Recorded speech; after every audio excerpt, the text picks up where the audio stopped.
எசேக்கியேல் தீர்க்கதரிசன புஸ்தகம் 34வது அதிகாரம் அதனுடைய 29வது வசனத்தை வாசிக்க கேட்கலாம். எசேக்கியேல் 34:29.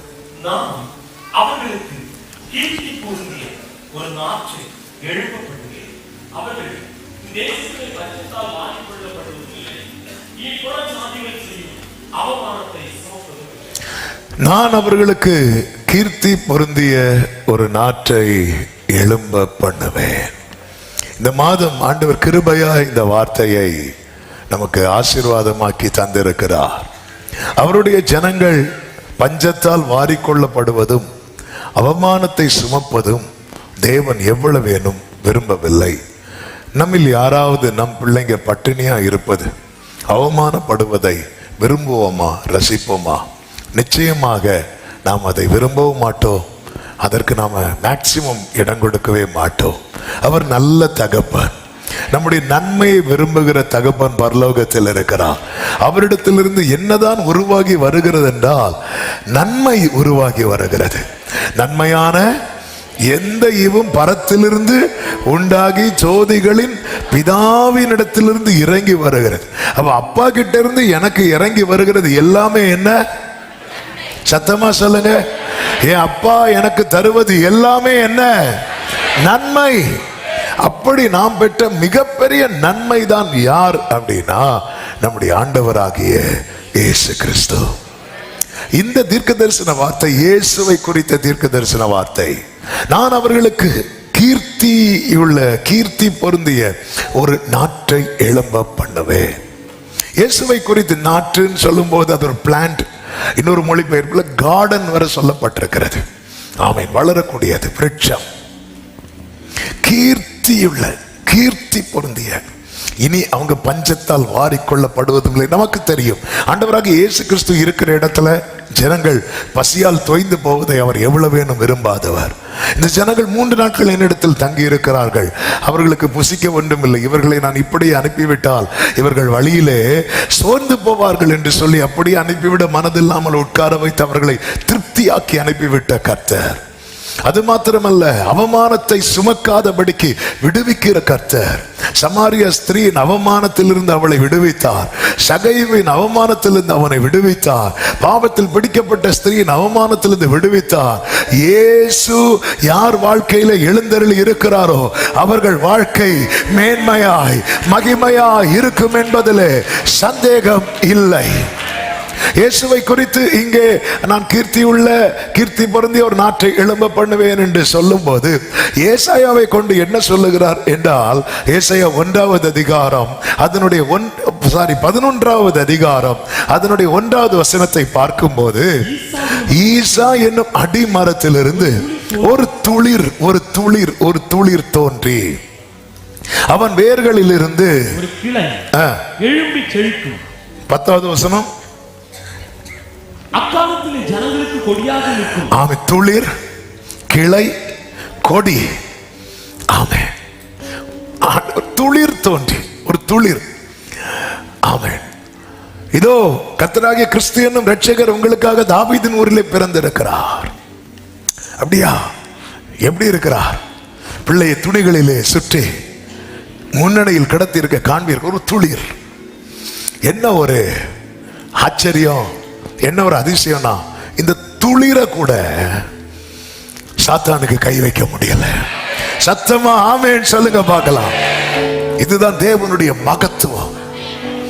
ஆமென். அவர் எழும்ப பண்ணுகிற துளிரை கூட ஒரு குழந்தையாக இயேசு இருக்கும் போது துணியில சுத்தி ஆமென் மாறி மாறி தூக்கிட்டு போயிருந்திருப்பாங்க. மரியாள் கொஞ்ச நேரம் தூக்கி இருப்பாங்க. அப்புறமா யார் தூக்கி இருப்பா? யோசேப்பு தூக்கி இருப்பாங்க. குழந்தை பால் கழும்போது உடனே எங்க கொடுத்திருப்பாங்க? மரியாள்கிட்ட கொடுத்திருப்பாங்க. ஒரு துளிர். அந்த துளிரை அழிக்கிறதுக்கு ஏரோது பிளான் பண்றான். தேசத்தில் இருக்கிற எல்லா 2 வயசு கீழே இருக்கிற பிள்ளையும் கொல்லணும்னு கட்டளை போடுகிறான். ஆனா இந்த துளிருடைய ஒரு நிழல கூட சத்துருவுக்கு தொட முடியவில்லை. என்ன அதன் அர்த்தம்? சத்துரு எவ்வளவுதான் திட்டம் போட்டாலும் பரலோக தேவன் நினைத்திருக்கிறபடிதான் நடக்கும். ஆமென். ஹல்லேலூயா. கர்த்தருக்கு மகிமை உண்டாவதாக. ஏசாயா 53:2 சொல்லப்பட்டிருக்கிறது, இளங்கிளையை போலவும் வறண்ட நிலத்திலிருந்து துளிர்கிற வேரை போலவும் அவர் எழும்புகிறார். அவர் எழும்புகிறார். அவர் ஆரம்பத்திலிருந்தே தட்ட பார்த்தான் சாத்துரு, முடியவில்லை. இதை குறித்து அப்போஸ்தலனாகிய பவுல் சபைக்கு சொல்லும் போது சொல்லுகிறார், கர்த்தருக்கு மகிமை உண்டாவதாக. அப்போஸ்தல நடபடிகள் 13வது அதிகாரம் அதனுடைய 21 முதல் நீங்க பாத்தீங்கன்னா, இஸ்ரவேல் ஜனங்கள் ஒரு ராஜா வேணும்னு பழைய சரித்திரத்தை எடுக்கிறார். அதுக்கு முன்னாடி இருந்து சொல்லிட்டு வராரு. ஆமென். அந்த நேரத்தில் ஜனங்கள் ராஜா வேணும்னு கேட்கிறாங்க. ஆண்டவர் சவுலை கொடுக்கிறார். அந்த சவுல் கர்த்தருக்கு பிரியமில்லாதவனானான். கர்த்தர் அவனை தள்ளி தம்முடைய இருதயத்துக்கு ஏற்றவனான தாவீதை அவர்களுக்கு கொடுத்தார். கொடுத்ததும் அல்லாமல் 23வது வசனத்தை பாருங்கள், அவனுடைய சந்ததியிலே தேவன் தமது வாக்குத்தத்தத்தின் படியே இஸ்ரவேலுக்கு இரட்சகராக இயேசுவை எழும்ப பண்ணினார். இயேசுவை எழும்ப பண்ணினதை சொல்றதுக்காக பவுல் எங்கிருந்து வர்றாருன்னா, இஸ்ரவேலரை மீட்ட மேட்டர்ல இருந்து வர்றாரு. இயேசுவை எழும்ப பண்ணினார் அப்படி சொல்லிவிட்டு 27வது வசனத்தை பாருங்கள். எருசலேமில் குடியிருக்கிறவர்களும் அவர்கள் அதிகாரிகளும் அவரை அறியாமலும் ஓய்வு நாள் தோறும் வாசிக்கப்படுகிற வாக்கியங்களை, இதுல என்ன மேட்டர்னா, இதெல்லாம் வாசிக்கும் போது அவங்க உண்டு, அண்ணா உண்டு, காய்பா உண்டு.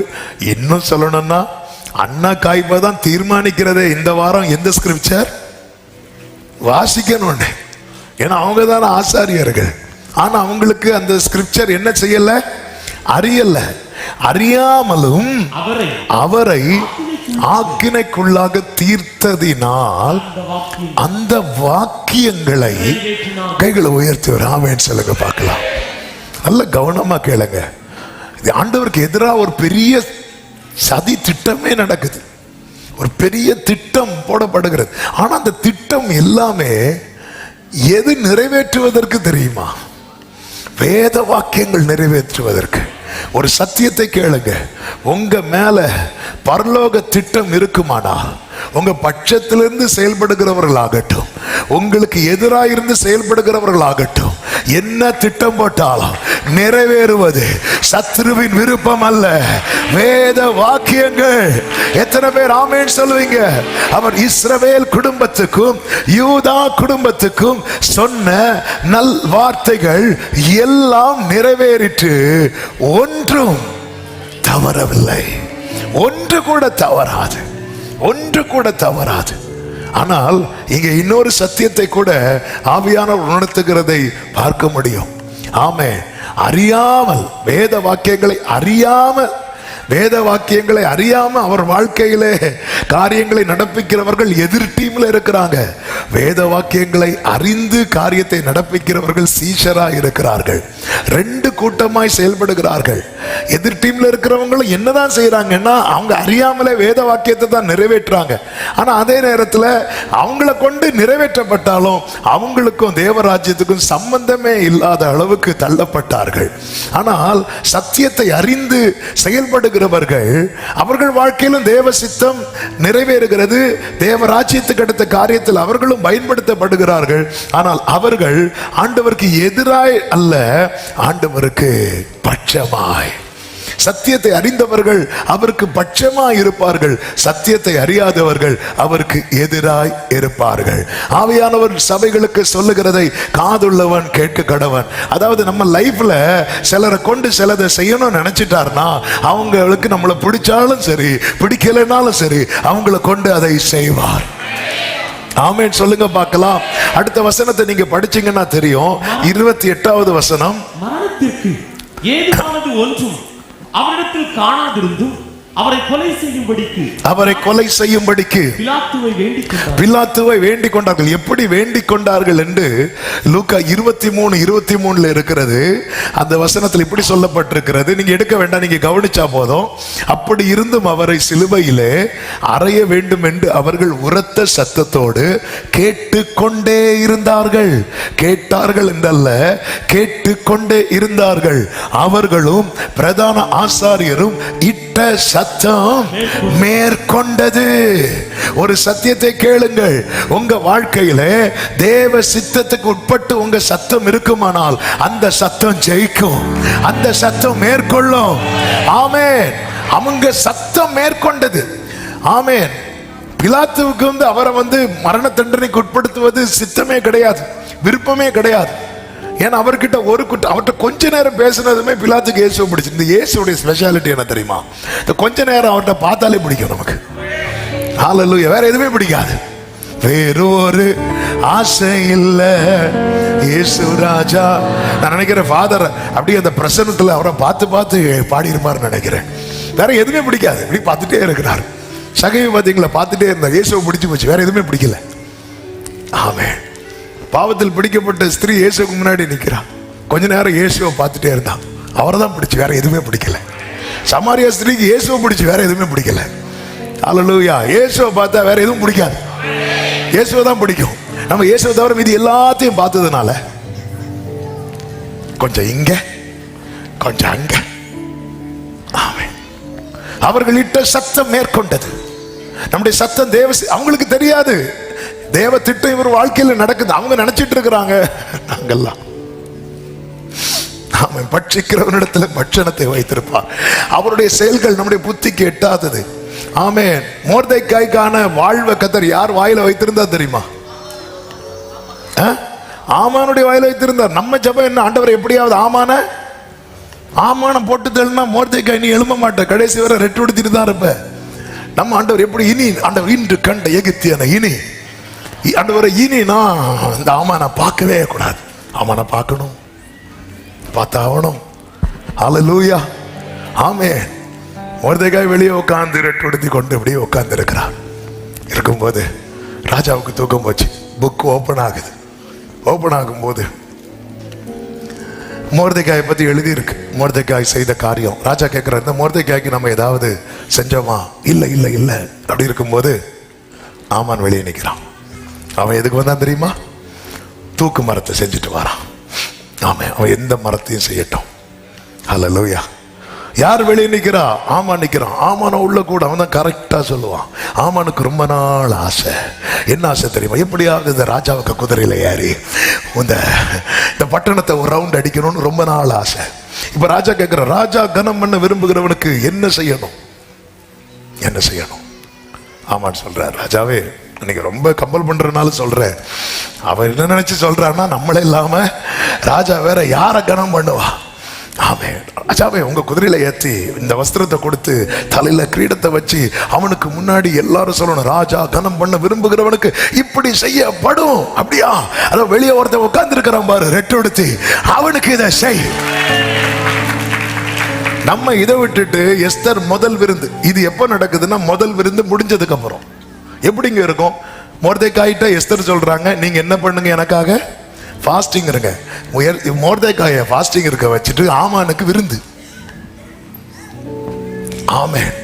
ஹல்லேலூயா. அந்த ஃபாஸ்டிங்லயே எது ரொம்ப கடுப்பாகும் தெரியுமா? நம்ம பக்கத்துல இன்னொருத்தங்க சாப்பிட்டுட்டு இருக்காது.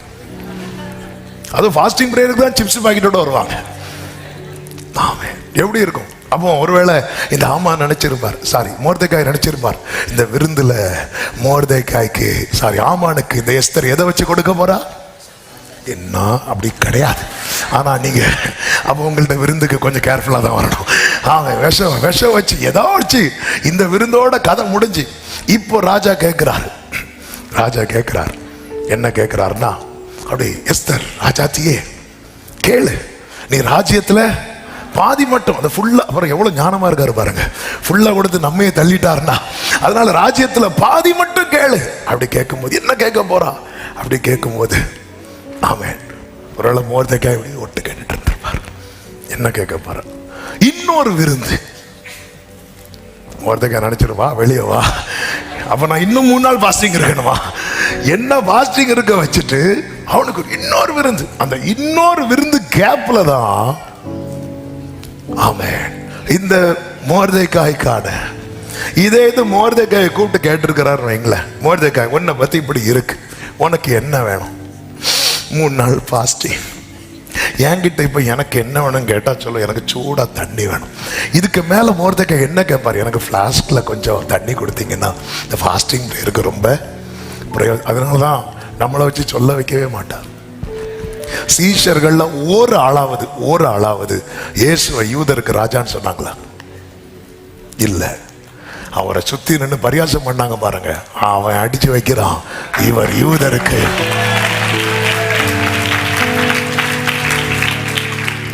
ஆமே, ஹல்லேலூயா. ஆகாதென்று தள்ளின கல் ஒரு நாள் தலைக்கல்லாய் மாறும். அது கர்த்தராலே ஆயிற்று. நல்ல கைகளை தட்டி ஆமென் சொல்லுங்க பார்க்கலாம். அப்போஸ்தலர் 13:29 சொல்லப்பட்டிருக்கிறது. இந்த வேர்டை கவனிங்க. ஆல்ரெடி இதுக்கு கடந்த வருடம் நினைக்கிற ஒரு வாட்டி இது சொல்லப்பட்ட வார்த்தை. ஆனாலும் இதை சொல்லிவிட்டு நான் செய்திக்குள் போகிறேன். அவரை குறித்து எழுதி இருக்கிறவைகள் யாவையும் அவர்கள் நிறைவேற்றின பின்பு அவரை மரத்திலிருந்து இறக்கி கல்லறையில் வைத்தார்கள். இந்த பகல் வேளையில என கேட்டுக்கொண்டிருக்கிற, சமீபத்திலும் தூரத்திலும் இருந்து கேட்டுக்கொண்டிருக்கிற ஒவ்வொருவருக்கும் சொல்லுகிற செய்தி, தேவனால் தெரிந்தெடுக்கப்பட்ட தேவ பிள்ளையே, உங்களை குறித்து எழுதியிருக்கிறவைகள் யாவும் நிறைவேறின பின்பே கல்லறையில போக கர்த்தர் அனுமதிப்பார்.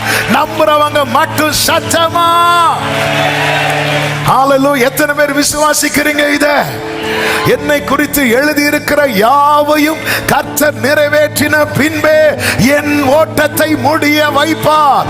எத்தனை மரண கண்ணிகள் வந்தது, எத்தனை தடைகள் வந்தது, மரணத்துக்கு நமக்கும் சமீபமான எத்தனை தருணங்கள்.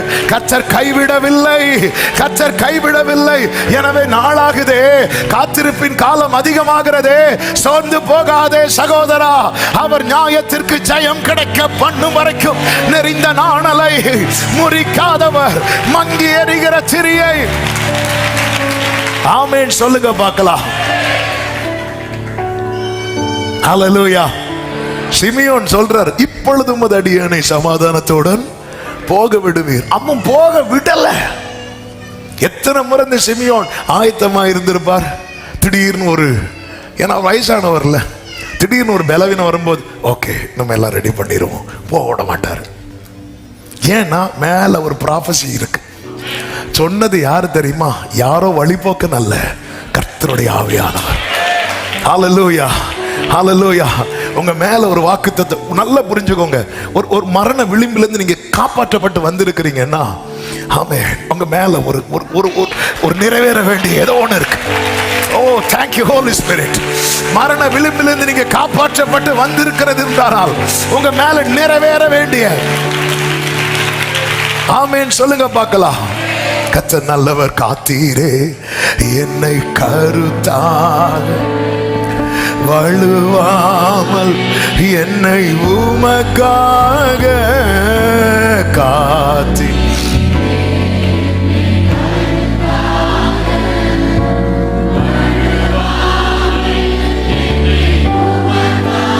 ஆமென் எடுத்தீர். ஹல்லேலூயா. எடுத்தீர். ஆமென் கொடுத்தீர் உம்மையும் எனக்காக.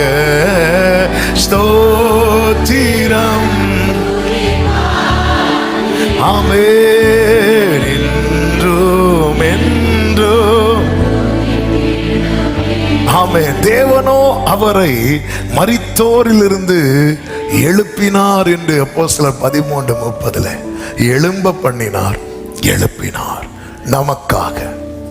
அதனாலதான் பைபிள்ல சொல்லப்பட்டிருக்கு, நமக்கு ஒரு பாலகன் பிறந்தார், நமக்கு ஒரு குமாரன் கொடுக்கப்பட்டார். என் வாழ்க்கையில இயேசு எனக்கு யாராக மாறினார் என்று வேதம் முழுவதும் சொல்லப்பட்டிருந்தாலும் 3 வார்த்தைகளை இந்த நாளிலே ஆவியானவர் காண்பித்த வெளிச்சத்தின்படி சொல்லி ஜெபிக்க விரும்புகிறேன். அந்த மூன்றையும் நான் ஆரம்பத்திலே சொல்லிவிடுகிறேன். 1, மீட்பரானார். 2, மேய்ப்பரானார். 3, மகிமையானார். இந்த 3 எல்லாரும் சத்தமா சொல்லுங்க பார்க்கலாம். மீட்பரானார், மேய்ப்பரானார், மகிமையானார். ஒரு விஷயம் கூட சத்தமா சொல்லுவோமா? மீட்பரானார், மேய்ப்பரானார், மகிமையானார். அவர் மீட்பர். இயேசு என்ற வார்த்தைக்கு அர்த்தமே இரட்சகர், ரட்சிக்கிறவர், பாவத்தில் இருக்கிற மனுக்குலத்தை மீட்டு எடுக்கிறவர், ரட்சிக்கிறவர். அவர் மீட்பரானார். சங்கீதம் 68:15 சொல்லப்பட்டிருக்கிறது, தேவ பர்வதம் பாசான் பர்வதம் போல் இருக்கிறது. பாசான் பர்வதம் உயர்ந்த சிகரங்கள் உள்ளது. அடுத்த வார்த்தை, உயர்ந்த சிகரம் உள்ள பர்வதங்களே ஏன் துள்ளுகிறீர்கள்? அது துள்ளுது, சந்தோஷத்துல துள்ளுது. பாசான் பர்வதம் துள்ளுது. உயர்ந்த சிகரம் உள்ள பாசான் பர்வதம் துள்ளுது. ஏன் துள்ளுறீங்க? ஏன்னா இந்த பர்வதத்தில் வாசமா இருக்க தேவன் விரும்பினார். இந்த பர்வதத்தில் நமக்கு தெரியும், இந்த பாசான் யார் பிடியில இருந்ததென்றால் ஓக் என்கிற ராஜாவின் பிடியிலே இருந்தது. எண்ணாகமம் 21 அதிகாரத்தின் 33 வசனத்திலிருந்து பார்த்தீங்கன்னா, பாசானுக்கு போற வழியாய் இஸ்ரவேலர்கள் வராங்க. அப்படி வரும்போது பாசான் ராஜாவாகிய ஓக் என்பவன் என்ன பண்ணுகிறான்னா, அவர்களுக்கு எதிர்த்து யுத்தம் பண்ணும்படிக்கு எத்திரேயுக்கு புறப்பட்டு வருகிறான். அப்படி வரும்போது கர்த்தர் சொல்றாரு, மோசே பயப்படாத, பயப்படாத. இதுக்கு முன்னாடி இருந்தவங்களுக்கெல்லாம் என்ன நடந்துச்சதோ அதுதான் இங்க இவனுக்கு நடக்கும். இதை நான் உனக்கு சுதந்திரமாக தருகிறேன். ஆமென். ஓகு என்கிற சத்துருவின் பிடியில் இருந்த பாசான், தேவன் அதை அதில் வாசமா இருக்கும்படி விரும்பினார். விரும்பி அதை அவர் என்ன செய்கிறார் தெரியுமா? யுத்தம் பண்ணி மோசே கொண்டு அங்க ஒரு யுத்தம் நடக்கிறது. அடுத்த வசனத்தை வாசியுங்கள். 34. கர்த்தர் மோசேயை நோக்கி, அவனுக்கு பயப்பட வேண்டாம், அவனையும் அவன் ஜனங்கள் எல்லாரையும் அவன் தேசத்தையும் உன் கையில் ஒப்பு கொடுத்தேன். எமோரியரின் ராஜாவாகிய சீகோனுக்கு நீ செய்தபடியே இவனுக்கும் செய்வாயாக என்றார். அடுத்த வசனம், அப்படியே ஒருவரும் இராதபடிக்கு, சத்துருவில் ஒன்று மீதியாயிராதபடிக்கு எல்லாவற்றையும் வெட்டி போட்டு அவன் தேசத்தை கட்டி கொண்டார்கள். இதுவரை ஓகின் பிடியில் இருந்த இந்த பாசான் தேசம், பாசான் பர்வதம் இப்பொழுது யார் பிடியில் வருகிறது தெரியுமா? இஸ்ரவேல் பிடியில. எது எப்படி வந்தது தெரியுமா? தேவன் இதிலே வாசமா இருக்க விரும்பினார். பாவ பிடியிலும் பாதாள பிடியிலும் இருந்த நம்மை கர்த்தர் தம்முடைய இரத்தத்தினாலே மீட்டு இன்னைக்கு அவருடையவர்களா. இதனால என்ன ஆகுதான்? பாசான் பர்வதங்கள் என்ன பண்ணுது சொல்லுங்க? துள்ளுது. ஆமென். அவ்வளவு சந்தோஷம். ஹல்லேலூயா. நம்ம பாடுறோமே, சந்தோஷமும் சமாதானமும் என் உள்ளத்தில் பொங்குதம்மா. சந்தோஷமும் சமாதானமும் என் உள்ளத்தில் பொங்குதம்மா. பாவமெல்லாம் போக்கிவிட்டார், பயங்கள் எல்லாம் நீக்கிவிட்டார். ஓகை குறித்த பயம் இல்லை, பாதாளத்தை குறித்த பயம் இல்லை, சத்ருவை குறித்த பயம் இல்லை. காரணம் சொல்லுவோமா? சர்வ வல்லவர் என் சொந்தமானார், சாவை வென்றவர் என் ஜீவனானார். சர்வ வல்லவர்.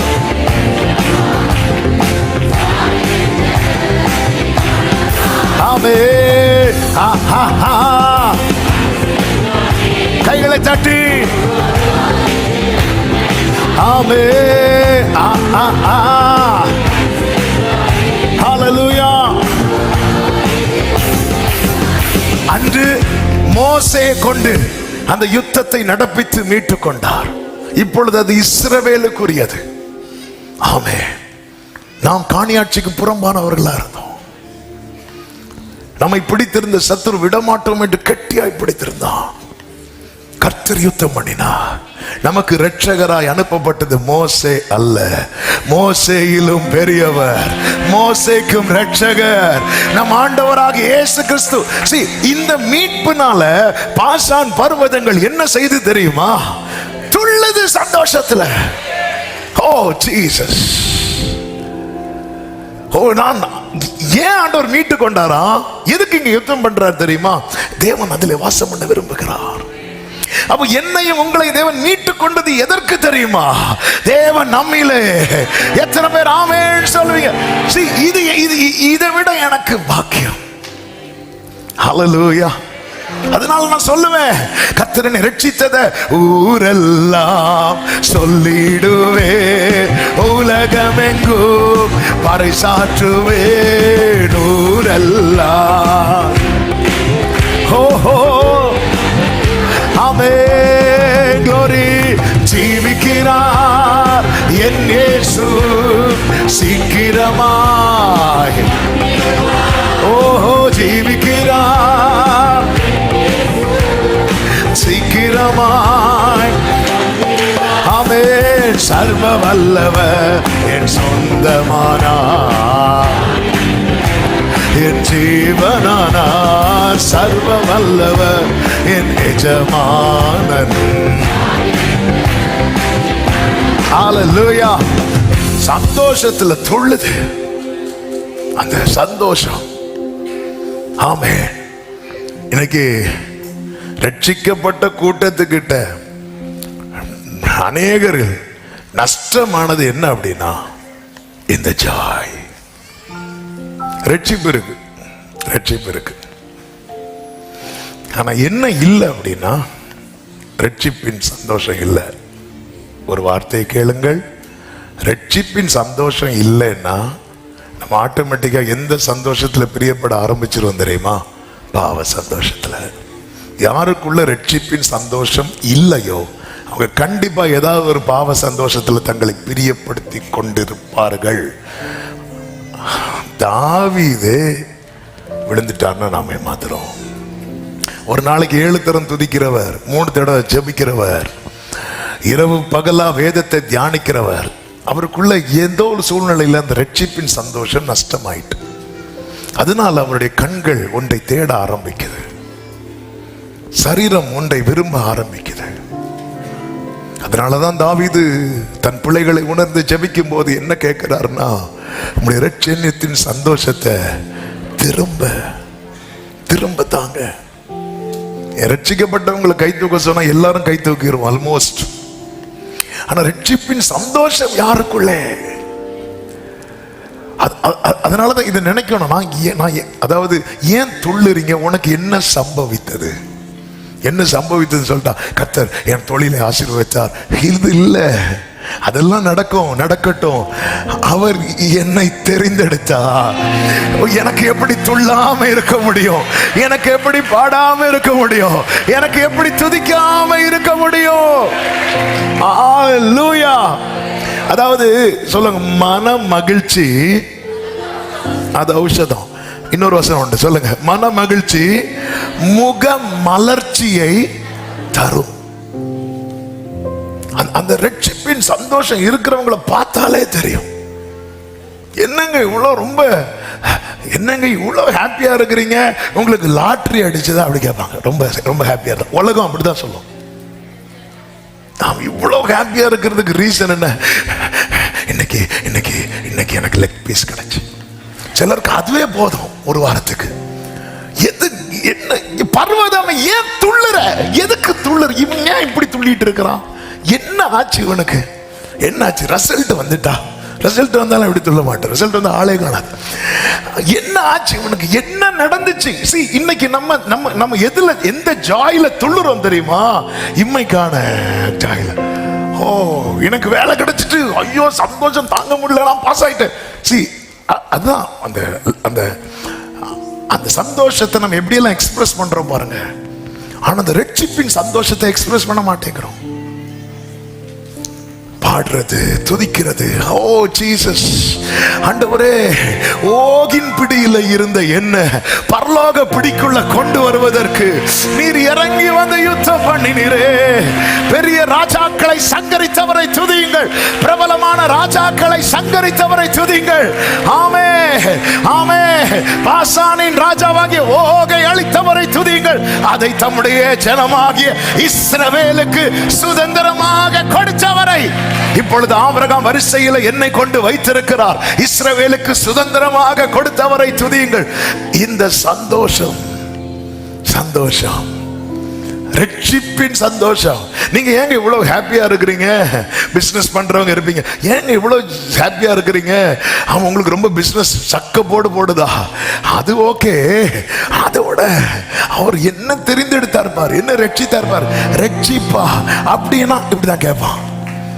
அப்ப சொல்லணும், எனக்கு என் வாழ்க்கையில ஆமே நீ பணத்தாலேயோ மற்ற எந்த காரியத்தினாலேயோ கிடைக்க முடியாத ஒரு சமாதானம், ஒரு சந்தோஷம் இயேசு எனக்குள்ள வந்ததோ, ஓ எனக்கு கிடைச்சது ஜீசஸ். அந்த நீதிமான்களுடைய கூடாரங்களில் ரட்சிப்பின் கம்பீர சத்தம், இந்த ரட்சிப்பின் கம்பீர சத்தம் யார்கிட்ட இருக்குதோ அவங்க தான் உண்மையிலேயே உலகத்தில் மகிழ்ச்சியான நபர். உலகத்தில் சந்தோஷமா இருக்கிறவர்கள் பட்டியல் எடுத்தா அவங்க தான். ஆமென். அந்த ரட்சிப்பு, அதாவது எனக்கு திரும்ப தாங்க, திரும்ப தாங்க, திரும்ப தாங்க கேட்கிறார், திரும்ப தாங்க. அது என்கிட்ட நஷ்டமானதுனால நான் இன்னொரு சந்தோஷத்தை தேடுறேன். நம்ம ஏன் இன்னொரு சந்தோஷத்தை தேடினா, தாவீது எந்த லெவல்ல உள்ள மனுஷங்க. அவருக்கு ரட்சிப்பின் சந்தோஷம் இல்லாத போது வேற சந்தோஷம் தேவைப்பட்டதானால் நாம் எல்லாம் எம்மாத்திரம் ரட்சிப்பை கொண்டாடணும். ஹல்லேலூயா. இந்த நாய் வளர்க்குறவங்க இருப்பாங்க பாருங்க, அப்படியே ரொம்ப நேரம் கட்டி போட்டிருப்பாங்க, அது கூண்டில் அடைச்சிருப்பாங்க. கொஞ்ச நேரத்துக்கு அதை அவுத்து விடுவாங்க, அது துள்ளும், அது சுத்தி வரும். அடுத்து அதை கட்டி போடுறதும் அதுக்கு தெரியும். ஆமே. ஆனாலும் அதுக்கு ஜாய். ஆமே. நம்ம அப்படி இல்லை. யாரெல்லாம் இயேசு ஏற்றுக்கொண்டீங்க? இன்று முதல் ரட்சிக்கப்பட்டார். ஆமே, முடிஞ்சு. ஆமே. என்னை தெரிந்தெடுத்தா. அதுவும் பாருங்க, இந்த பர்வதத்தில் வாசமா இருக்க தேவன் விரும்பினார். அடுத்து கர்த்தர் இதிலே ஆகஸ்ட் மாசம் மட்டும், செப்டம்பர் மாசம் மட்டும், என்றென்றைக்கும்.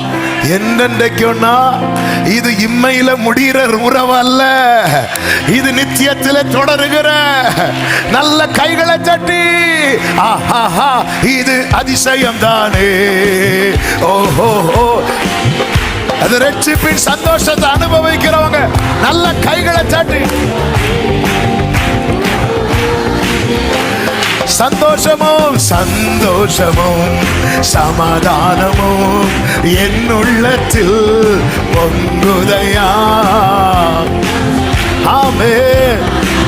க்ளோரி. பொங்கு. சொல்லுங்க. பாவமெல்லாம் நீக்கிவிட்டா. ஓஹோ, நீக்கிவிட்டா.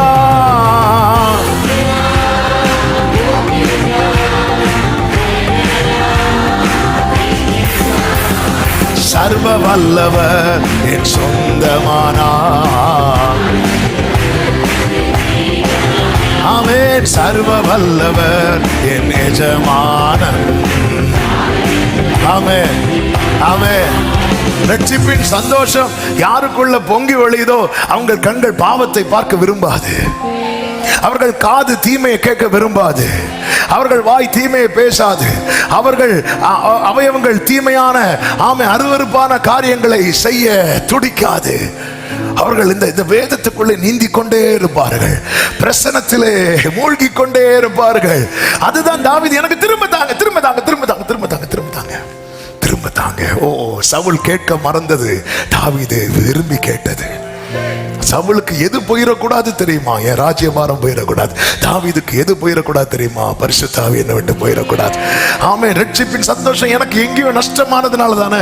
என் கண்ணு ஒரு தப்பை பார்த்துச்சு, அந்த தப்பை பார்த்ததும் என் கால் அதை செய்ய விரைந்து ஓடினது, என் அவயவங்கள் எல்லாம் அதற்கு நேராய் திரும்பினது. அப்ப நான் எவ்வளவு வீக்கான பர்சன். ஆனா ரட்சிப்பின் சந்தோஷம் எனக்குள்ள இருந்தா இன்னொரு சந்தோஷத்தை நான் ஆட மாட்டேனே. இதுதானே சிலுவையில இயேசு எனக்கு சம்பாதிச்சு கொடுத்தார். ஹalleluya. ஆமென். நம் கண்கள் இதை காண விரும்புகிறது. தாவீது வாழ்க்கையிலே ரட்சிப்பின் சந்தோஷம் குறைந்த போது விழுந்துட்டார்னா, பேசுகிற நானாலும் கேட்கிற நாமெல்லாம் எம்மாத்திரம். அந்த மீட்பதை அந்த புரிந்து இது நமக்குள்ளே பாருங்க. உண்மையிலே தேவனை ஆராதிக்கிற தேவ பிள்ளையை போல சமாதானமாய் சந்தோஷமா இருக்கிற இந்த தேவனோட உறவுல இருக்கிறவங்க தலைக்கு மேல பிரச்சனை இருக்கும், ஆனா படுத்து அவங்களுக்கு தூக்கம் வரும். அவங்க பாட்டு வாழ்ந்துட்டே இருப்பாங்க. அவன் உலகமே சொல்லுவோம், இவன் எப்படியும் சூசைட் தான் பண்ண போறான் பாரு. சூசைடா அதெல்லாம் எங்களுக்கு பழுக்க மாதிரி சவுச்சி துப்பிட்டு. ஹalleluya. ரட்சிக்கப்பட்ட ஒரு தேவ பிள்ளை இது. ஏன்னா நமக்கு அப்போ நஷ்டமாயிட்டு.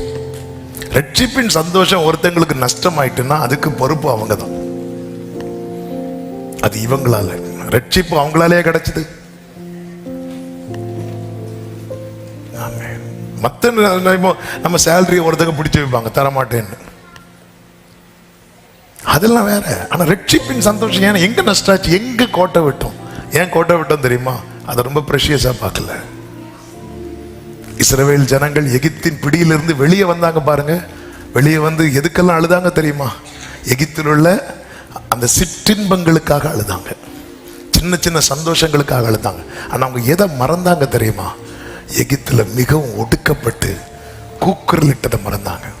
அதாவது அடிக்கடி ஒருத்தங்களுக்கு தலைவலி வருதுன்னு வைங்களேன், ஐயோ சின்ன அந்த ஒரு சிம்டம் வந்தாலே பயம் வந்துடும். ஆனா 10 வருஷத்துக்கு ஒருக்காதான் ஒரு ஆளுக்கு தலைவலி வருதுன்னா கொஞ்ச நாள்ல அவங்க என்ன பண்ணுவாங்க தெரியுமா? மறந்துடுவாங்க. ஆமே. இஸ்ரவேல் ஜனங்களை அதனாலதான் சுற்றிலும் எல்லா சத்துருக்களை கர்த்தர் அழிக்காம கொஞ்சம் வேற ஸ்டாக்கா வச்சிருந்தார். சிலர் வைக்கிறதுக்கு ரீசனே நம்ம தான். எல்லாரையும் அழிக்க பார்த்தாரு, அழிச்சா இவன் நம்மளை. அதனால இருக்கட்டும், கொஞ்சம் பேர் அப்படி இருக்கட்டும். கொஞ்சம் தலைவலி கொடுத்தாதான். ஆமென். வேண்டாம் ரிஸ்க்.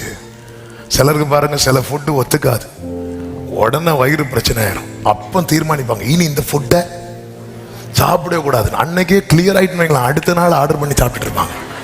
ஆனா இதே இது கண்டினியூஸா அவங்களுக்கு பிரச்சனை ஆயிட்டே இருக்குன்னா அவங்க ஒரு தீர்மானத்துக்குள்ள வருவாங்க. என்ன தீர்மானத்துக்குள்ள வருவாங்கன்னா, வேண்டாம், எப்பெல்லாம் இதுல கை வைக்கிறோமோ அப்பெல்லாம் நமக்கு பிரச்சனை, வேண்டாம். இது எப்போதான் பிரச்சனை வர போய், அதனாலதான் துன்மார்க்கனுக்கு அதற்கேற்ற தண்டனை கிடைக்காததுனால அவன் என்ன பண்றான் தெரியுமா? துணிந்து நடக்கிறான். அதான் தண்டிக்க இல்லையே. ஆனா ஒரு காரியத்தை, ரட்சிப்பின் சந்தோஷம், நான் நஷ்டப்பட்டேன்னா நான் உண்மையிலே நஷ்டப்பட்டது எதை தெரியுமா? பரலோக சந்தோஷத்தை. பரலோக சந்தோஷத்தை. கர்த்தரால் மீட்கப்பட்டவர்கள் ஆனந்த களிப்புடன் பாடி, ஆனந்தம் மேலே சந்தோஷம் தான், அடுத்து களிப்பு, அதுவும் சந்தோஷம் தான். ஆமே. அதுவும் இதுவும் எல்லாமே ஒண்ணுதான். ஆனா அதுதான் ஓவரா அந்த ஜாய் வந்து ஓவர்ஃப்ளோ ஆகிறது. ஆனந்த களிப்புடன் அப்படி பாடணும்னு நினைக்கும் போதே முகெல்லாம் அப்படி மலருது, கண்கள் எல்லாம் தெளியுது. ஆமென், ஆமென், ஆமென். ஹல்லேலூயா. ஒரு வாகனத்தை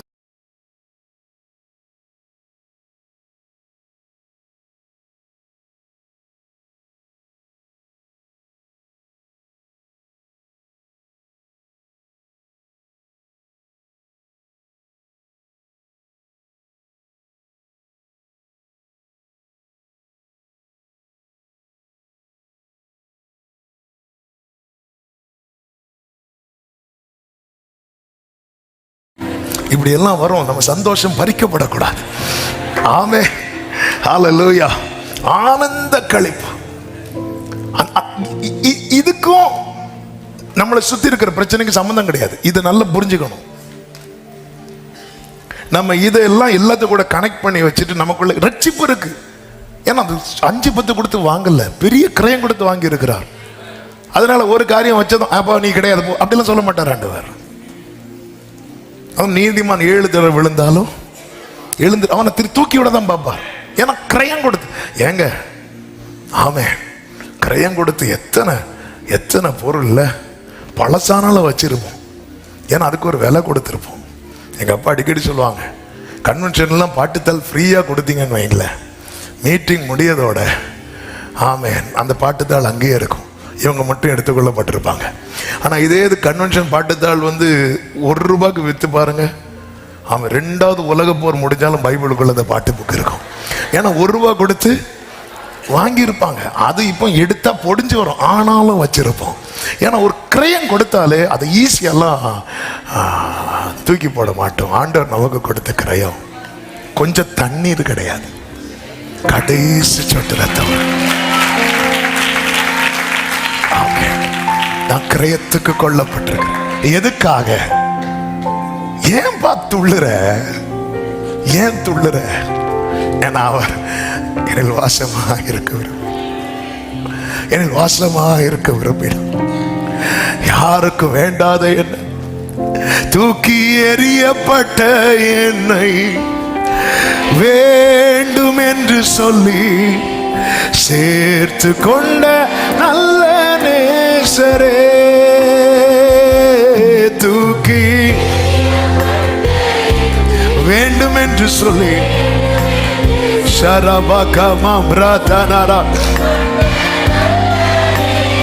கைகளை உயர்த்தி உம்மழகான கண்கள், உம்மழகான கண்கள் என்னை கண்டதாலே முடிந்ததென்று. பிரியமான கர்த்தருடைய பிள்ளைகளை கொஞ்சம் கவனிச்சு பாருங்க. பேதுருவை வாங்குறார், யோவான வாங்குறார். இவங்களெல்லாம் வான்னு கூட்ட வர முடியும், ஆனா நம்மள அப்படி வர முடியாது. ஏன்னா ஓகின் பிடியில இருக்கிறோம். நாம் தேவனற்றவர்கள், நாம் புறஜாதியார், சத்ருவின் பிடியில இருக்கும். இப்படி கூப்பிட்டாலும் வர முடியாது, அங்க யுத்தம் நடக்கணும். நம்ம வந்து நமக்கு கண்டிப்பா தேவைங்கிற காரியத்துக்கு மட்டும்தான் நம்ம ரிஸ்க் எடுப்போம், ஃபைட் பண்ணுவோம், வழக்குக்கு போவோம். அவன் சும்மா போர் அடிக்குதுப்பா, அவன் மேல 2 கேஸை போடு வா கோர்ட்ல, யாரா போவாங்களா? போக மாட்டாங்க. எவ்வளவுதான் நெருங்கி பழகினாலும் ஜாமீன் கூட நிக்க மாட்டோம். யோசிப்போம், ஐயோ வேண்டாம் நமக்கு ரிஸ்க். ஆனா அது நம்மை சார்ந்தது, அது நமக்கு தேவையானது, அதை விட்டுறக்கூடாது. அப்படின்னா வேண்டானாலும் நமக்கு பிடிக்கலனாலும் நம்ம என்னதான் போய் ஆகும், போய் நின்றுதான் ஆகும். ஏன்னா அதை நம்ம இழக்க விரும்பல. என்னை கர்த்தர் இழக்க விரும்பல. ஹல்லேலூயா, என்னை கர்த்தர் இழக்க விரும்பவில்லை. அதனாலதான் நான் ஜாயில துள்ளுறேன். அந்த சந்தோஷம் அது. அதனாலதான் ஆண்டவர் நீங்க கேளுங்கள், உங்கள் சந்தோஷம் நிறைவாயிருக்கும்படிக்கு தந்திருக்கிறார். அந்த சந்தோஷம் இன்னைக்கு சபை இழந்திருக்கிறது. இழந்ததுனால மற்ற சந்தோஷங்களை நோக்கி திரும்ப ஆரம்பிச்சு விட்டது. நாம் எதிலே பிரியப்படுகிறோம்?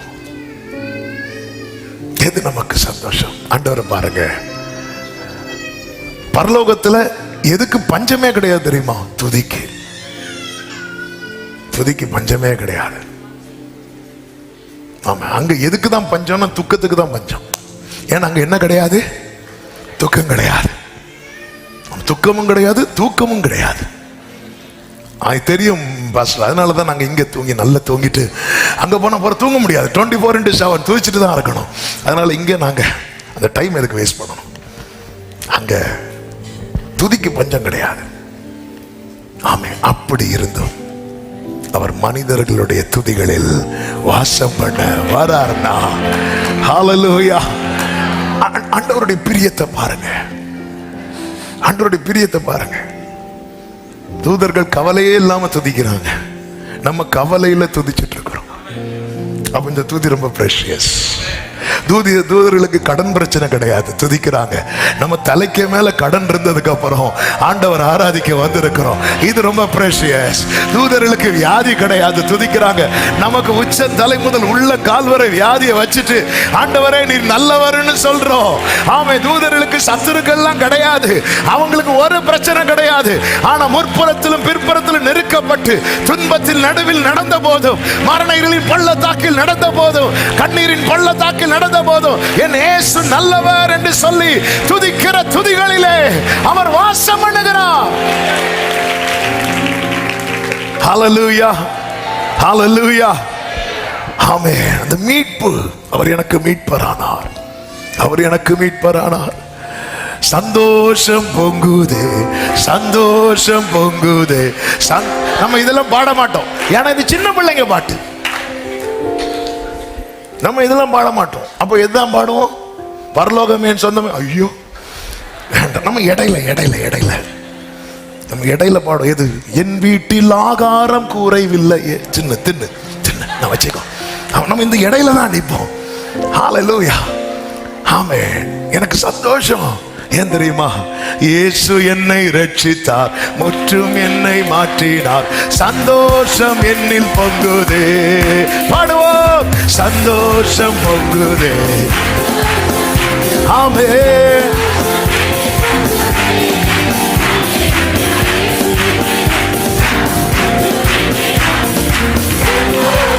இப்ப சொல்லுங்க, சின்னம் சிறு வயதில், சின்னம் சிறு வயதில் தூரம் போயினும் கண்டு கொண்டார். ஆமென். ஹல்லேலூயா. தமது ஜீவனை ஜீவன் பெற்றுக்கொள் என்று உரைத்தார். தமது ஜீவனை ஜீவன் பெற்றுக்கொள் என்று உரைத்தார்.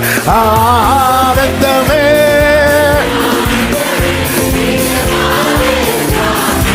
ஆமென். ஆனந்தமே,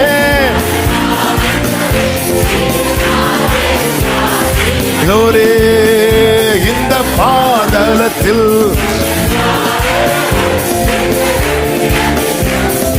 ஹல்லேலூயா. இந்த பாதலத்தில் ஹல்லேலூயா. ஆமென். அவர் மீட்பரானார். ஆமென். அவர் இப்படி மீட்டதுனால என்ன ஆச்சு தெரியுமா? சங்கீதம் 68:14 சொல்லப்பட்டிருக்கிறது, சர்வ வல்லவர் அதில் ராஜாக்களை சிதறடித்த போது அது எப்படி மாறிச்சா? அது சல்மோன் மலையின் உறைந்த மலை போல மீட்கப்பட்டவன் இப்படி சுத்திகரிக்கப்படுகிறான். ஏசாயா 1:18 சொல்லப்பட்டிருக்கிறது அல்லவா?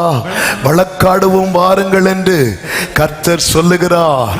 உங்கள் பாவங்கள் சிவேர் என்றிருந்தாலும் உறைந்த மலை போல வெண்மையாகும், அவைகள் இரத்தாம்பர சிவப்பா இருந்தாலும் பஞ்சை போல. இது மீட்கப்பட்டவன் இந்த உறைந்த மலை போல வெண்மை இருக்குல்லவா? தானியேல் ஆமென் 7:9 தானியேல் ஒரு காட்சி பார்க்கிறார். அதுபோல வெளிப்படுத்தல் 1:13-14 யோவான் ஒரு காட்சி பார்க்கிறார். அது நம்ம ஆண்டவராக இயேசு கிறிஸ்து. அவர் எப்படிப்பட்டவராய் இருக்கிறார் தெரியுமா? உறைந்த மலையில் வெண்மயமானவராய். அப்போ மீட்கப்பட்டவனை எப்படி மாத்துறாருன்னா அவரை போல. அப்ப தேவன் நம்மை மீட்டது சர்ச்சில் மெம்பர் ஆக்குவதற்கு அல்ல, அல்லது ஏதோ கொஞ்சம் கிஃப்ட் நான் வச்சிருக்கேன் போ வாங்கிட்டு போ என்பதற்காக அல்ல, தம்மை போல மாற்ற. ஹல்லேலூயா, ஹல்லேலூயா. ஆமென், ஆமென். நாம் பாடுனோமே, நாம் பாடுவோமே, என்னையும் உம்மை போல் மாற்றிடவே உம் ஜீவன். அப்ப நம்ம ரத்தத்தால கழுவப்படும் போது நம்ம கிட்ட என்ன வெளிப்படுது அப்படின்னா கிறிஸ்துவின் சாயல். இதை தக்க வைக்கதான் பரிசுத்த ஆவியானவர் நமக்கு கொடுக்கப்படுகிறார். இந்த ஜீவ மார்க்கத்தில் இந்த சத்தியத்திலே நம்மை நடத்துகிறார். டே பை டே நம்ம கிறிஸ்துவின் சாயல்ல வளர அதனாலதான் அவர் எனக்கு மீட்பரானார். கிறிஸ்து எனில் எப்பொழுதுமே ஓங்கி இருக்க வேண்டும், கிறிஸ்து எனில் எப்பொழுதுமே வளர வேண்டும், கிறிஸ்து எனில் எப்பொழுதுமே உயர்ந்திருக்க வேண்டும், கிறிஸ்து எனில் எப்பொழுதுமே எழுந்தருள வேண்டும். ஆமென். கர்த்தர் அப்படி அவரை போல 2000 வருஷத்துக்கு முன்னாடி இயேசு இந்த பூமியில வந்தார்ல, அவர் எப்படி வந்தாரோ அப்படி நாம இனி அவரை தரிசிக்க போறது கிடையாது. நாம இனி எப்படி தரிசிக்க போறோம் தெரியுமா? அவர் எப்பொழுதும் எப்படி இருப்பாரோ அப்படி தரிசிக்க போறோம். 2000 வருஷத்துக்கு முன்னாடி வந்த இயேசுவை எல்லாரும் பார்க்கலாம், யூதாசும் பார்க்கலாம், பிலாத்துவும் பார்க்கலாம், ஏரோதும் பார்க்கலாம். இனி வர இயேசு அப்படி எல்லாருக்கும் பார்க்க முடியாது. அவங்க கண்ணில் அது தாங்காது. அவர் 10,000ங்களில் சிறந்தவர். ஆமென். அவர் சேரக்கூடாத ஒளியில் வாசம் பண்ணுகிறவர். ஆனால் அவருடையவர்களை அவர் ஒரு இமை பொழுதிலே மறுரூபப்படுத்தி அவரை போல. இது பாக்கியம். நேரம் அதிகம் போகிறதுனால. இரண்டாவது, அவர் மேய்ப்பரானார். அதே எசேக்கியேல் 34வது அதிகாரம் 22, 23 வசனங்களிலே சொல்லப்பட்டிருக்கிறது, நான் என் ஆடுகளை இனி சூறையாகாதபடிக்கு ரட்சித்து ஆடுகளுக்கும் நியாயம் தீர்ப்பேன். அவர்களை மேய்க்கும்படி என் தாசனாகிய தாவீது என்னும் ஒரே மேய்ப்பனை நான் அவர்கள் மேல் விசாரிப்பா இருக்க ஏற்படுத்துவேன். இங்கே யாரை குறித்து சொல்லப்பட்டிருக்கிறது என்றால், தாவீது என்று மென்ஷன் பண்ணாலும் சொல்லப்பட்டது தாவீதின் குமாரனாய் வந்த ஆண்டவராகிய இயேசு கிறிஸ்துவை. எனவே தான் அடுத்த வார்த்தை பார்க்கும்போது சொல்லப்பட்டிருக்கிறது, இவர். தாவீதை குறித்து சொல்லப்பட்டிருந்தால் இவன் என்று சொல்லப்பட்டிருக்கும்.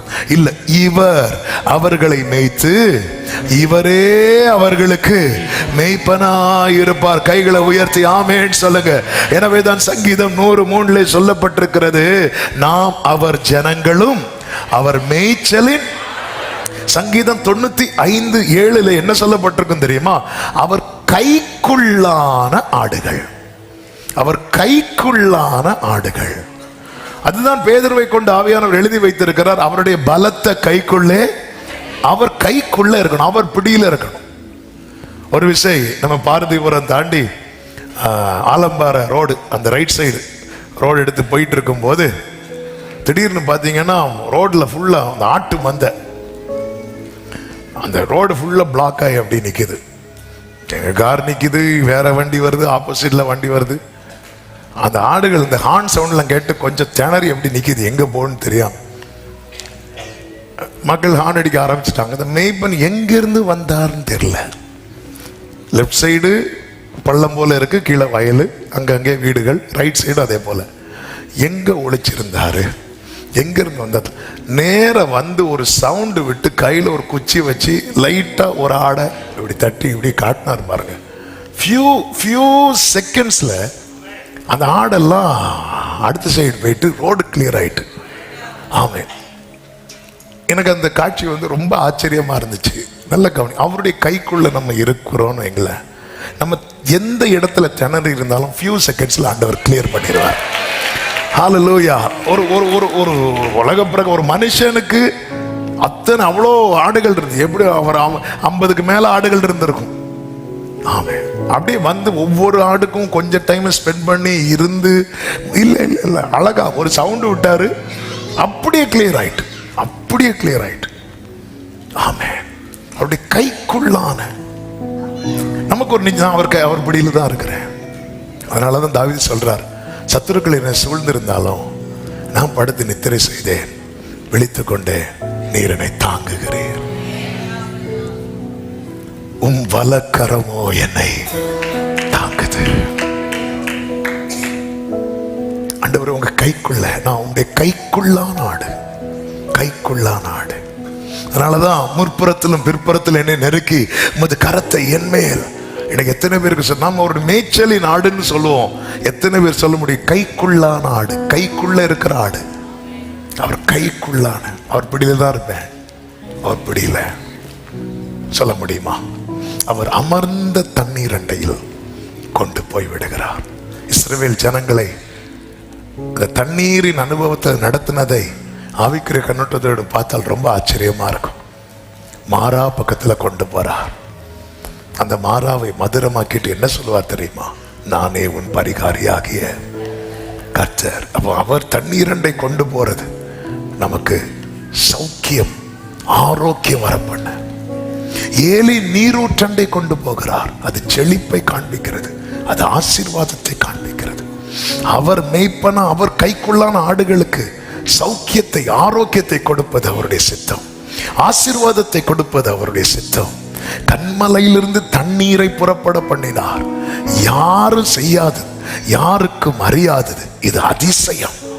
அவருடைய கைக்குள்ளான ஆடுகளுக்கு அதிசயம் செய்வது அவருடைய சித்தம். அது மாத்திரமல்ல, கர்த்தருக்கு மகிமை. வெளிப்படுத்தல் 7:17 சொல்லப்பட்டிருக்கிறது, ஜீவ தண்ணீர் உள்ள ஊற்றண்டைக்கு நடத்துவார். ஆமென். இனி அவர்களுக்கு ஒரு பசி இருக்காது, தாகம் இருக்காது, வியாதி இருக்காது. ஆமென். ஜீவ தண்ணீர். அப்போ இம்மையிலும் மறுமையிலும் அதுதான், ஒருவன் என் வழியை பிரவேசித்தால் அவன் உள்ளும் புறமும் நல்ல மேய்ப்பன், நல்ல மேய்ப்பன். சத்தம் ஆமேன் சொல்லுங்க பார்க்கலாம். ஆமேன். அவர் மேய்ப்பரானார். ஹல்லேலூயா. மேய்ப்பனே உம்மந்தை ஆடுனார். நல்ல புரிந்து கொள்ளுங்கள், அவர் கைக்குள்ளான ஆடு, அவர் நல்ல மேய்ச்சல், நல்ல மேய்ச்சல். கைக்குள்ளான ஆடா இருந்தா நல்ல மேய்ச்சல் கிடைக்கும். இல்ல கைவிட்டு போன ஆடா இருந்தா ஃபுல்லா போஸ்டரை சாப்பிட்டுட்டு பார்த்துருக்கீங்களா? அவ்வளவு சுகமளிக்கும் கூட்டம் போஸ்டரும் சாப்பிட்டது யாரு தெரியுமா? ஆனா அதுக்கு ஒரு சுகம் கிடையாது. இந்த போஸ்டர் சாப்பிடுற ஆட்டுக்கறியெல்லாம் நல்லா இருக்காது. இந்த நல்ல இந்த புல்லு, நல்ல மேய்ச்சல் சாப்பிட்றதெல்லாம் எங்க போஸ்டரை பார்த்தாலும் போய் கிடைக்கும். சிலர் அப்படிதான், எங்க கூட்டம் வச்சாலும். ரெண்டு ஆடு கான்வர்சேஷன் நடக்க, நீ என்ன சாப்பிட்ட? நான் விடுதலை முகாம் போஸ்டர் சாப்பிட்டேன். நீ என்ன சாப்பிட்ட? நான் அக்னி முகாம் போஸ்டர் சாப்பிட்டேன். ஒரே போஸ்டர் எங்க பார்த்தாலும். ஏன்னா போஸ்டர்ஸ் இருக்கிறதுனால பல ஆடுகளுக்கு வாழ்க்கை போயிட்டு இருக்கு. ஆனா நல்ல மேய்ப்பன் என்ன பண்ணுவா தெரியுமா? ஹல்லேலூயா. பசுமையான புல்வெளியில் எடுத்து செல்பவரே, அமைதலான தண்ணீர் அண்டை. ஆமென். பசுமையான புல்வெளியில் படுக்க வைப்பவரே, அமைதியான தண்ணீர் அண்டை அழைத்து செல்பவரே. கைகளை உயர்த்தி, என் மேய்ப்பரே நல்லாயனே, எனக்கொன்றும் குறை இல்லப்பா. என் மேய்ப்பரே, ஓ எனக்கொன்றும் குறை இல்லப்பா. என் மேய்ப்பரே சொல்லுங்க, என் மேய்ப்பரே அப்பா நல்லாயரே, எனக்கொன்றும் குறை. எப்பவுமே எப்பவுமே எல்லாம் தெரிஞ்சது போல நிக்கவே கூடாது. நான் அவர் கைக்கு உள்ளான, கைக்குள்ளான. அந்த ஆட்டு திணறிட்டுன்னா சத்தம் போட்டுரும், அது வரைக்கும் அமைதியா இருக்கும். திணறிட்டுன்னா சத்தம் போட்டுரும். கைக்குள்ளான ஆடுகளுக்கு எட்டாத கிளைகள் எல்லாம் இருக்குல்ல, கொப்புகள் எல்லாம் மேய்ப்பன் தன் கோலை வைத்து சாத்து கொடுப்பாரு. கைவிட்ட ஆடுகளுக்கு அதனாலதான் போஸ்டர்ல போய் நிக்குது. ஆமென். எனக்கு ஒரு மேய்ப்பன் இருக்கிறார், எனக்காய் ஜீவனை தந்த மேய்ப்பன். அவர் தான் சொன்னார், நானே நல்ல மேய்ப்பன். மேய்ப்பரானார். அது மாத்திரமல்ல, அவர் மகிமையானார். ஆமென். எசாயா 4:2 சொல்லப்பட்டிருக்கிறது, இஸ்ரவேலில் தப்பினவர்களுக்கு கர்த்தரின் கிளை அலங்காரமும் மகிமையுமாயிருக்கும். மகிமையினால என்ன தெரியுமா? நிறைவு, குறைவே இல்லாத ஒரு நிலை அல்லது பூரணம். வேதத்துல இப்படிப்பட்ட ஆசீர்வாதங்கள் எல்லாம் கர்த்தர் வைத்திருக்கிறார். பவுல் சொல்றார்ல, என் தேவன் தம்முடைய ஐஸ்வர்யத்தின்படி உங்கள் குறைவை எல்லாம் கிறிஸ்து இயேசுவுக்குள் மகிமையில், அந்த நிறைவு. நீங்க கவனிச்சீங்கன்னா தெரியும். யாத்திராகமும் வாசிக்க வேண்டாம், நான் சொல்றேன், வேண்டாம் நோட் பண்ணிக்கோங்க. யாத்திராகம் 23:26 சொல்லப்பட்டிருக்கிறது, பூரண ஆயுசு. பூரண ஆயுசு. பூரண ஆயுசுனா என்ன அப்படின்னா, இந்த பூமியிலே நாம் செய்ய வேண்டியதெல்லாம் செய்து, நாம் காண வேண்டியதெல்லாம் கண்டு, அந்த நிறைவு இருக்குல்ல. ஆமாம், சிமியோன் சொல்றாங்க, இப்பொழுது மத்த அடியேனை சமாதானத்தோடு போக விடுங்கப்பா, போக விடுங்கப்பா, நான் பார்த்துட்டேன், நான் செஞ்சிட்டேன். பூரண ஆயுசு. ஆபிரகாமை குறித்து சொல்லப்பட்டிருக்கிறது, ஈசாக்கை குறித்து சொல்லப்பட்டிருக்கிறது, யோபுவை குறித்து சொல்லப்பட்டிருக்கிறது. யோபு வாழ்க்கையில் அவ்வளோ பிரச்சனை, போராட்டங்கள் கண்டும் அவன் பூரண வயதுள்ளவனாய், அவன் நெடுநாள் உயிரோடு இருந்து பூரண வயதுள்ளவனாய் 4 தலைமுறையை பார்த்தான். ஒரு தலைமுறையை இழந்து 4 தலைமுறையை பார்க்கிறான். கர்த்தர் நிமித்தம் நீங்க ஒன்னை இழந்தீங்கன்னா அதுக்கு பதிலா கர்த்தர் 4 மினிமம் தருவார். ஆமென் சொல்லுங்க பார்க்கலாம். இதுதான் என்ன ஆண்டவர். பூரணம், பூரணம். சிலதை இழந்துட்டேன், அந்த இழப்பை பார்த்துட்டு யோபு மரித்திருந்தா யோபுவுக்கு பரலோகம் கிடைச்சிருக்கும், இல்லை. ஆனா யோபுவுக்கு இந்த ஆசீர்வாதம் கட்டுதானே பூரணம். ஆமா, இப்ப யோபு அந்த கூட்டத்தில் யோபு மரித்திருந்தா யோபுக்கு பரலோகம் கிடைச்சிருமா? கிடைச்சிருக்காதா? கிடைச்சிருக்கும். ஆனா அப்படி இல்லை, ஆண்டவர் சில நன்மைகளை வைத்திருக்கிறார். பூரண ஆயுசு. உபாகமம் 28:11 சொல்லப்பட்டிருக்கிறது பூரண நன்மை. இந்த பூரண நன்மைனா என்ன தெரியுமா? திருப்தி. திருப்தி நமக்கு நன்றாய் தெரியும்ல ஒரு வசனம், நீர் கொடுக்க அவைகள் வாங்கிக் கொள்ளும், நீர் உமது கையை திறக்க. 5000 அதிகமான பேர் இயேசுவை சுத்தி இருந்தாங்க. எல்லாருக்கும் கர்த்தர் அப்பத்தை என்ன செய்தார் தெரியுமா? கொடுத்தார். ஆனா 12 சீஷருக்கு 12 கூடை நிறைய மீதம் எடுக்க வைத்தார். அவருடைய டீலிங்க பாத்தீங்களா? வந்து போகிறவர்களுக்கு கொடுப்பார், தங்கி இருப்பவர்களுக்கு கர்த்தர் கையை திறப்பார். ஆமென். வந்து போறவங்களுக்கு கொடுப்பார். என்ன வேணும்? சுகம் வேணுமா? வச்சுக்கோ. என்ன வேணும்? சமாதானம் வேணுமா? வச்சுக்கோ. சமாதானத்துடைய போயிரு. வந்து போறவர்களுக்கு கொடுப்பார். ஆனா தங்கி இருப்பாங்க தெரியுமா, அவங்களுக்கு எல்லாம் கொடுக்கறது இல்ல, கையை திறப்பார். ஆனா அந்த கூட மறந்து வச்சுட்டு வந்தாங்க, அது வேற. அந்த கூட மறந்து வச்சுட்டு வர. ஆமென்.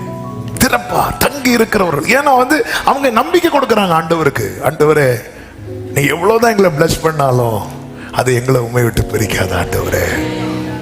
பூரண நன்மை. அடுத்து பாருங்க, பூரண சமாதானம்.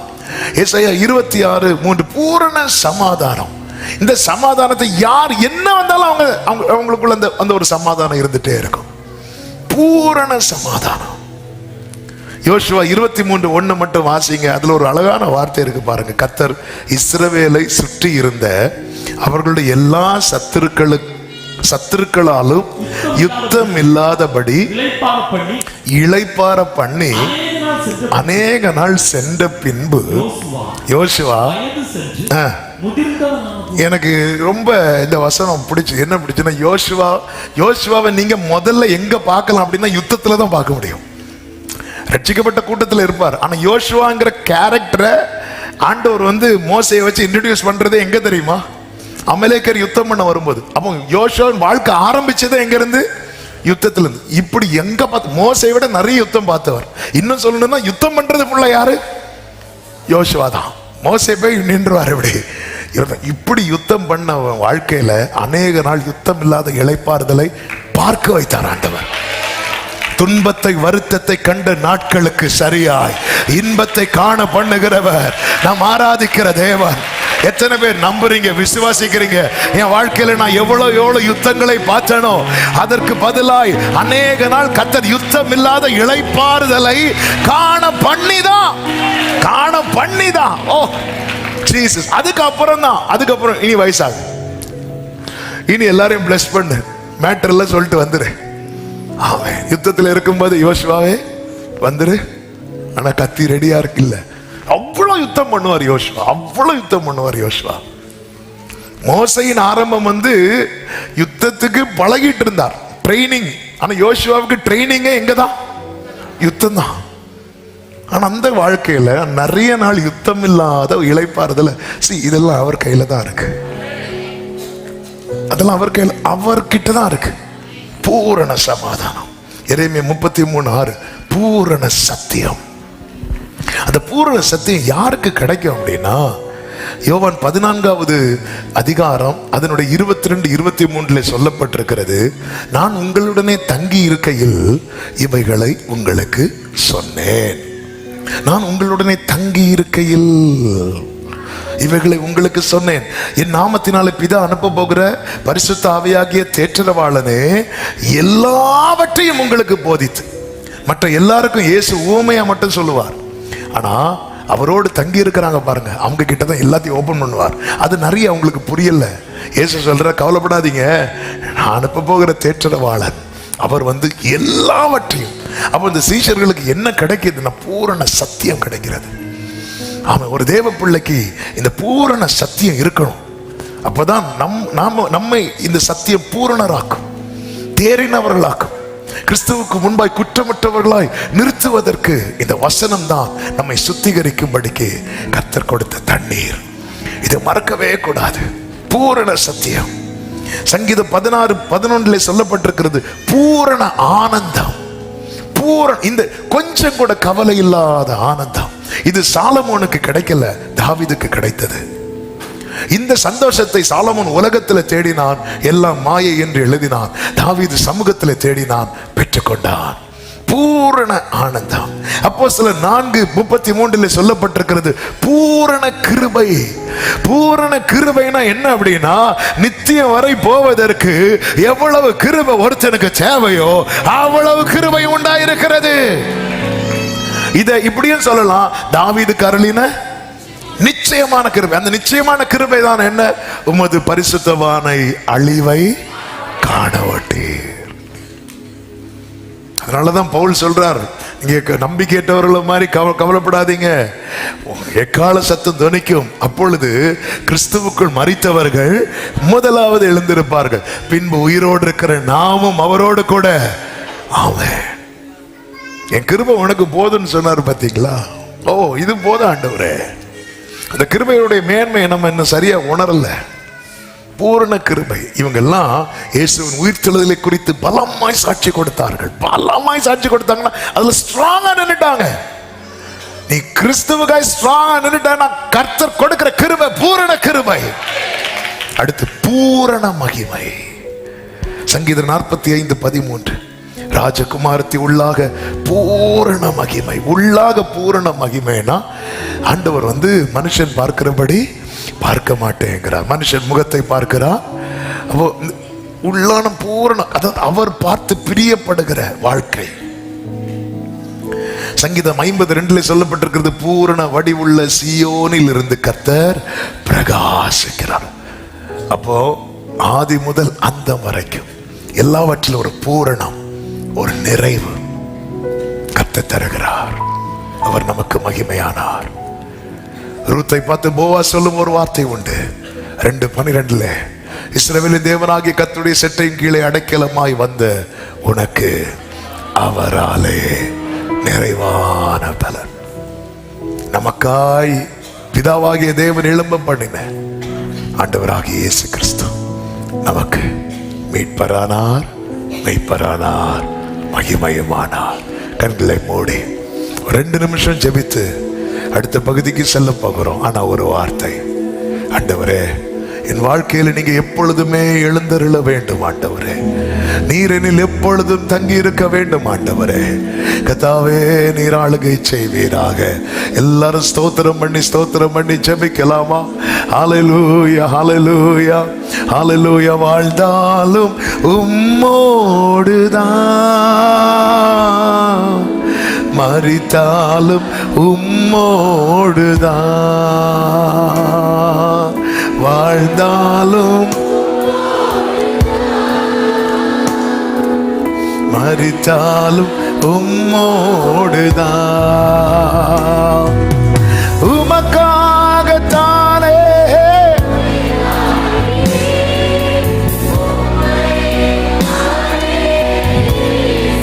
ஷரபலபதடரபகரபலப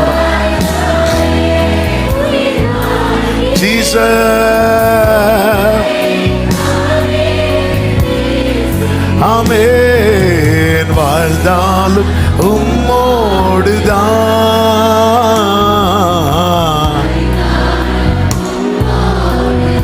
வலது கரத்தை வானத்துக்கு நேராக உயர்த்தி இடது கரத்தை இருதயத்தில் வைத்து ஒரே ஒரு வார்த்தை, அப்பா என் வாழ்க்கையில நீர் எழுந்தருளி நீர் ஆளுகை செய்யணும். அப்படின்னா என் லைஃப் பூரணமாக ஆண்டவரே, என் வாழ்க்கை பூரணமாக ஆண்டவரே, நான் உம்முடைய கைக்குள்ளான ஆடா அப்ப அந்த ரட்சிப்பின் சந்தோஷம் கொஞ்சமும் குறையாத நபராய் எஸ் கிருபை செய்யும். எங்களை முற்றிலும் ஆட்கொள்ளும். உம்முடையவர்களாய் நிறுத்தி எங்களுக்காக எழுப்பப்பட்ட எங்கள் ஆண்டவராகிய இயேசு கிறிஸ்துவே, நீரே எங்களுக்கு நீதி, நீரே எங்களுக்கு மீட்பு, நீரே எங்கள் பரிசுத்தம், நீரே எங்கள் மகிமை, நீரே எங்களுக்கு எல்லாம் ஆண்டவரே அர்ப்பணிக்கிறோம். ஆளுகை செய்யும், ஆசீர்வதி, எல்லா மகிமை உமக்கு செலுத்துகிறோம் இயேசுவின் நாமத்தில் பிதாவே. ஆமென், ஆமென், ஆமென். அப்படியே உட்கார்ந்து கொள்வோம்.